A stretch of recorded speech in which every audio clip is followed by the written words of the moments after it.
Yeah! Thank you, thank you! Bossing! Oh, Good afternoon mga boss! Kamusta ang buhay-buhay, mga kagulong? ikaw, kamusta ang buhay mo ngayon? Masaya! Inspired! Kaya ba natin to? Ang ganda na lahat tayo nasa isang lugar na punong-puno tayo ng inspirasyon. Inspirasyon na nanggagaling sa mga pamilya natin. Inspirasyon na nanggagaling para sa bansa natin. At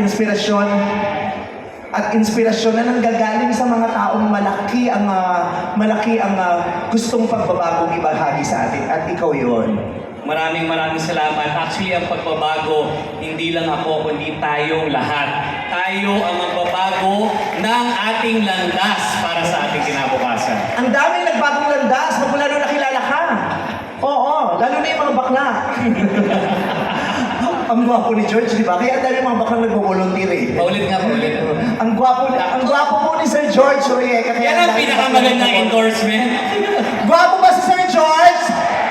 Naririnig ko ba yung A? Diba? Gwapo. Kasi yung kagapuhan niya nanggagaling sa loob, lumalabas, sumisingaw, tumatagos, ganon. Pwede rin sa labas, papasok. Ha? Pwede rin sa labas, Sa labas, papasok. Ah, handa ka ba talaga? Kaya lang, yung kanina na-interview kong dalawang angkas rider, meron silang bag dito, so ikaw wala. Wala bakit. I-check ko magbabag rate sana ako, pero wala kang dalang bag, so hindi ako makakapag-bag rate sa'yo. Yung ganon. Ang dami-dami gustong i-share sa kanila, katulad ng maraming bagay na nasi-share mo sa akin. Kaya, ibibigay ko na sa itong pagkakataon to. Pakikinggan ka namin ng sabay-sabay. Thank you very much, Vice. Good luck. At ngayon pala, pinabati na kita sa tagumpay mo. Congratulations. Ako, thank you very much. Vice, ganda mga kaugulong! Nag-enjoy ba kayo? Alam nyo, lahat ng kaibigan natin dumating ngayon para sa inyo. Kinausap kayo, sinayawan kayo, kumanta para sa inyo. Gusto niyo ba ako kumanta? Joke lang. Alam nyo, pinaghandaan talaga kayo ni Vice Ganda. Palakpakan naman natin. Basilio! Sinong gustong performance si Jackie kanina? Okay ba? Pinaghandaan din tayo ni Senator JV, ang ating katuwang, ang ating kasangga. Diba? Ito, isang kagulong, talagang tunay na kagulong na nagpupush ng advokasya natin sa Senado. At marami rin kayong narinig na iba't ibang mga leader ng ating sektor. Kaya masaya. Kaya kayo, tumayo at ipagmalaki nyo ang sarili nyo. Pinaghandaan kayo ng lahat ng tao nito dahil sa inyo. Itaas nyo ang noo nyo hanggang langit. Okay ba? Deserve nyo to! Eh?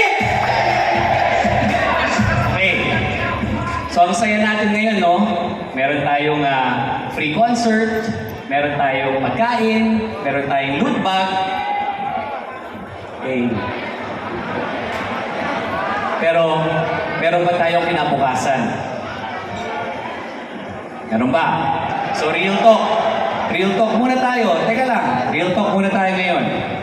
Kala nyo, matamis na salita ang sasabihin ko sa inyo ngayon. Pero medyo nagkakamali tayo dyan ng konti. Hindi po ito talumpati ng politiko. Wake up call ito, hindi budol. Sapat na ba sa inyo na maging masaya ng ilang buwan kada 3 taon? Yan na lang ba ang harangin, ang ating gustong mangyari sa buhay natin? Yan na lang ba ang hangarin natin? Napasahin tayo every 3 years. Bibigyan tayo ng pangpasaya, pang-libreng concert, pang-libreng loot bag, bibilugin tayo kada eleksyon at maghihintay ng ayuda. Tama ba? Yung ba gagawin natin, maghihintay tayo ng ayuda, iaasa natin, every 3 years ang kasiyahan natin. At ipagpapalit natin yung boto natin dun sa nagpapasaya sa atin. Hindi naman tayo tamad. Sino tamad dito? Wala. Nagtatrabaho naman tayo araw-araw. Tama? Meron ba ditong indigent? Meron ba ditong invalid? Meron ba ditong sanggol? O sanggol lang ang pag-iisip? Sino yan?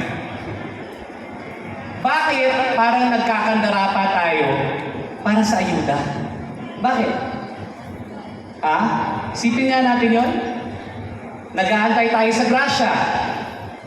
Umaasa lang